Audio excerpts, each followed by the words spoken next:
어디 가서 발표 찢었다라는 말도 조금 들을 만큼 발표도 잘 하고요.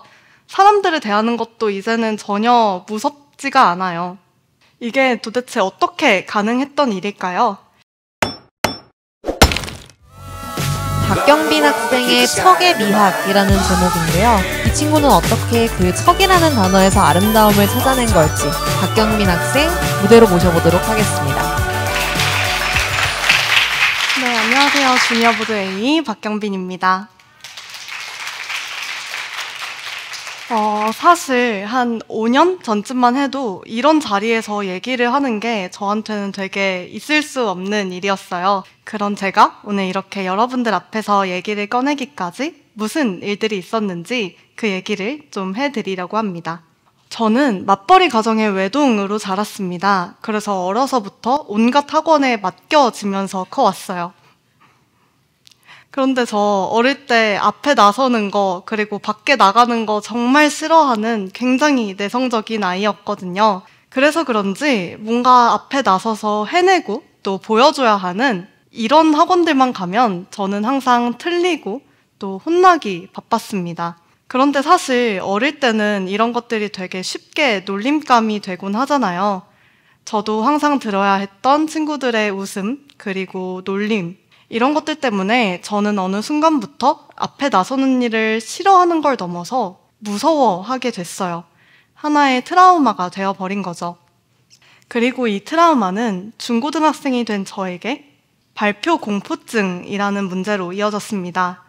발표 공포증이 어느 정도였냐면요. 한 번은 이런 일이 있었어요. 고등학교 역사 시간이었는데요. 정말 한 3분 정도 앞에 나가서 아주 간단한 얘기를 하고 들어오면 되는 아주 쉬운 발표 시간이었습니다. 저는 앞에 나가서 정말 한마디도 하지 못했어요. 막 손이 덜덜 떨리고 눈물이 나서 목소리가 전혀 나오질 않더라고요. 오죽하면 그런 저를 보시던 선생님께서 경빈이 너는 그냥 다시 들어가라 이러셨을 정도로요. 이 당시에 교실 전체에 퍼졌던 정적 그리고 제가 느꼈던 좌절감은 제가 25이 된 지금까지도 잊혀지지가 않습니다. 이런 일들이 계속 반복이 되니까 나중에는 발표를 넘어서 그냥 친구들한테 편하게 이야기하는 것도 어려웠어요. 저는 학창시절 내내 이런 제가 정말 너무 싫었습니다. 이렇게 자기 혐오가 가득했던 학창시절을 보내고 제가 맞이하게 된 대학 생활은 혹시 어땠을 것 같으신가요? 좀 상상만 해도 걱정이 되지 않으세요? 저는 지금 광고홍보학과 학생입니다. 사실 광홍 다니지 않는 분들도 아실 것 같아요. 팀플 많고 또 발표 수업 많은 걸로요. 저도 이과에 들어오기 직전까지 정말 걱정이 많았어요. 그 중고등학교 때 익숙한 공포를 다시 느끼게 될 거라고 생각하니까 정말 두려움이 컸습니다.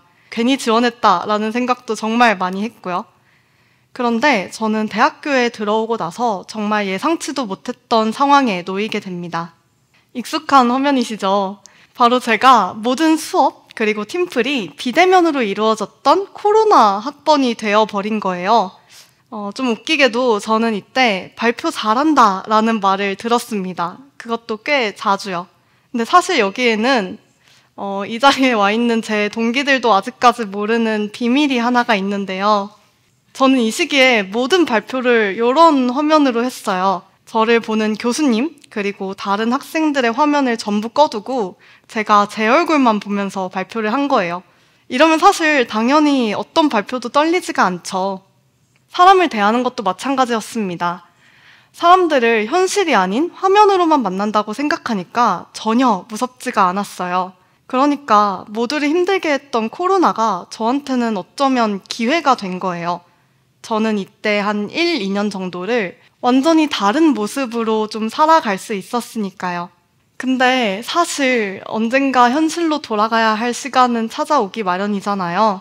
그 시간이 다가올수록 저는 이전에 그 형편없는 모습을 들키게 될 거라는 생각에 정말 무서웠습니다.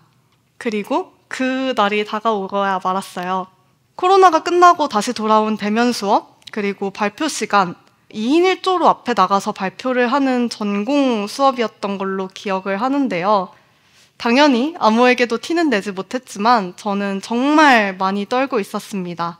중고등학생 때 그 공포가 다시 저를 좀 잡아먹는 듯한 느낌이었어요. 내가 나가서 또 울먹거리면 어떡하지? 또 아무 말도 하지 못하면 어떡하지? 라는 걱정이 정말 컸습니다. 그런데 저는 이날 좀 되게 신기한 경험을 하나 하게 되는데요. 제 걱정과 다르게 앞에 나가서 발표를 시작하고 나니 제가 그동안 발표를 하면서 느꼈던 두려움은 어디 가고 좀 지금처럼 나름 의연하게 발표를 잘 해내고 있는 거예요. 살면서 정말 처음 해보는 경험이었어요. 저 심지어는 지금까지도 이 무대에서도 그런 모습으로 좀 지내고 있거든요.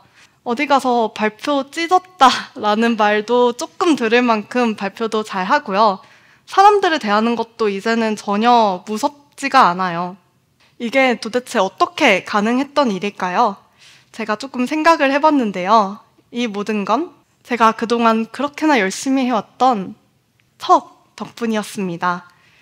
비대면이라는 특수한 상황 덕분에 저는 발표 잘하는 척, 그리고 사람들과 잘 어울리는 척을 할 수가 있었어요. 이 덕분에 사람들과 잘 어울리는 나, 발표를 잘하는 나, 이거를 한번 겪고 나니까 어느샌가 제가 가지고 있던 두려움들이 하나둘씩 사라져 있더라고요. 사실 처음에는 이렇게 생각했습니다. 내가 척으로 나와 다른 사람들을 속인 거라고요. 왜냐하면 이전까지 제가 알던 척은 가식 혹은 거짓말 이런 것들이었으니까요. 그런데 다시 되게 깊게 생각해 보니까 이런 생각이 들더라고요. 척이 나도 모르는 새 하고 있던 성장을 위한 하나의 노력은 아니었을까 하는 생각이요. 새롭게 주어진 상황 앞에서 어떻게든 전과 달라지고 싶었던 마음이 되게 간절했던 제가 꾸며내고 애쓰던 순간들, 그러니까 척하던 순간들이 하나씩 하나씩 쌓이고 쌓여서 그냥 그런 사람, 그런 제가 된 거예요. 그러니까 이 척 덕분에 저는 과거의 나, 벗어 던지고 싶었던 나에서 지금의 나로 성장을 할 수가 있었던 거죠. 사실 이 발표를 하기 직전까지도 저는 스스로에 대해서 좀 의구심이 컸습니다.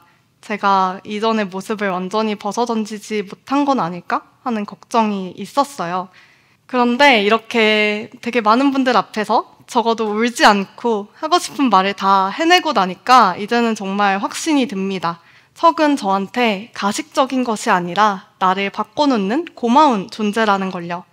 그래서 저는 앞으로도 되게 기꺼이 척하면서 살고 싶어요. 그러면 제가 지금까지 그래왔던 것처럼 불가능할 거라고 생각했던 것들이 되게 멋진 현실이 될 수도 있을 테니까요. 들어주셔서 감사합니다.